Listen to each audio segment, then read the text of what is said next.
Nibyo ukuri kwawe kudakuraho uko abandi, icyifuzo cyawe kitabangamira icy'abandi, uko byumva bitandukanye n'uko abandi babyumva.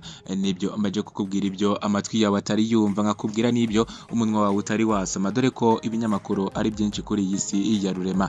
Nyita Musa Adel, ikiganiro cyo ni The Talk Box. Muri The Talk Box y'uyu munsi naguteguriye urutonde rw'abakinnyi batanu b'abanyarwanda beza kurusha abandi mu gihugu cy'u Rwanda, ndetse baje no kuba bayoboye abandi muri Afurika, ku rutonde ruriho abakinnyi 100 b'indashyikirwa ku mugabane wa Afurika. Muhaye ikaze.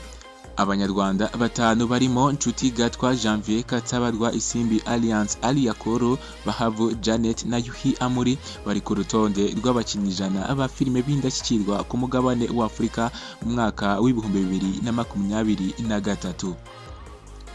Uru rutonde rukodwa na Ranks Africa Magazine, rwahurije hamwe abakinnyi ba filime batandukanye bo ku mugabane wa Afurika, abiganjemo abo muri Nigeria abagezweho muri iyi minsi.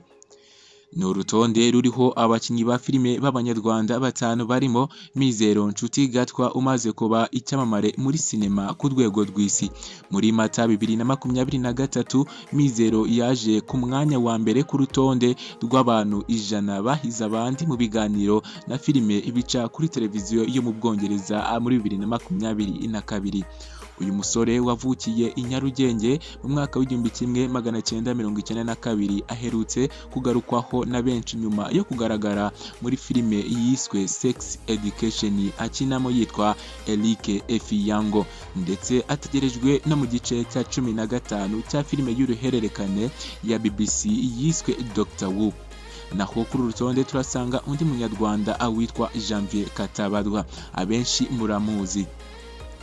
Janvier Katabarwa waje kuri uru rutonde aherutse kugaragara muri filime yitwa Bulletproof. Bulletproof yahuriwemo n'ibyamamare muri sinema nka Vinia Jonas, James Corden, yatunganyijwe na Lionsgate. Mu myaka 7 amaze muri sinema, uretse kugaragara muri filime zitandukanye za Hollywood, yagize uruhare muri filime yitwa Deadpool 2 ya David Leitch. Uyu musore wavukiye mu karere ka Nyamagabe mu mwaka w'1985 yagize uruhare muri filime zitandukanye, aho akina ari umusimbura w'umukinnyi mukuru mu bikorwa bimwe na bimwe bigoranye, igikorwa kizwi nka stuntman. Yakoze muri filime zirimo Cold Pursuit, The Legend of Joy n'izindi zigiye zitandukanye. Kuri urutonde kandi turasanga umunyarwanda akazi ariwe Isimbi Alliance. Isimbi Alliance uzwi nka Aliyakoro ni umwe mu banyarwandakazi bakomeje gukora ibikorwa bitandukanye byiganjemo iterambere rya sinema nyarwanda. Uyu mubyeyi uherutse gutegura ibihembo bya Rwanda International Movie Award, asanzwe ari umukinnyi wa filime by'igihe kirekire, aherutse guhurira muri filime imwe n'abanyanigeria yise The Accidental Vaccination. Bahavu Janet nawe turamusanga kuri uru rutonde. Bahavu Janet usa na se, uherutse kwegukana igihembo nyamukuru cya People Choice Award muri Rwanda International Movie Award akesha filime akinamo yise Imanga Series.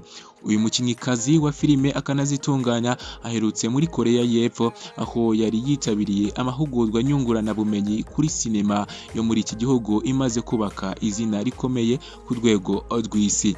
Ni urutonde runagarukaho uwitwa Yuhi Amuri, umuyobozi wa filime, aho yakoze filime zirimo yitwa Male Mind Nishaba yerekanwe mu maserukiramuco atandukanye. Uyu musore yakoze filime zitandukanye zirimo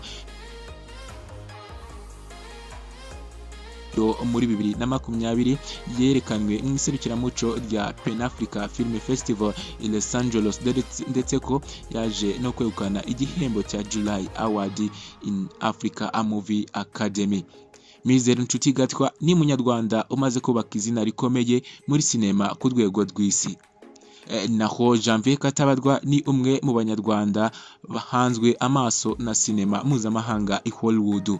Naho Bahavu Janet uherutse muri Korea y'Epfo mu bikorwa byo kwiyungura ubumenyi kuri sinema yaho imaze kwamamara ku rwego rw'isi, we yitezweho n'abanyarwanda ibintu byinshi cyane, dore ko ari no mu banyarwandakazi bakunzwe cyane muri sinema nyarwanda.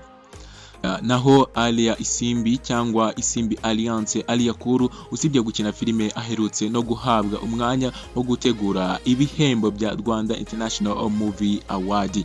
Yuhi Amuri yakoze filime yise Kazungu, ni filime ikunzwe ku mugabane w'isi muri rusange. Rwari urutonde ruriho abanyarwanda batanu bahiga abandi muri sinema nyarwanda ndetse no muri Afurika muri rusange, dore ko abo nkubwiye nawe ubwawe utashidikanya ko bayoboye abandi.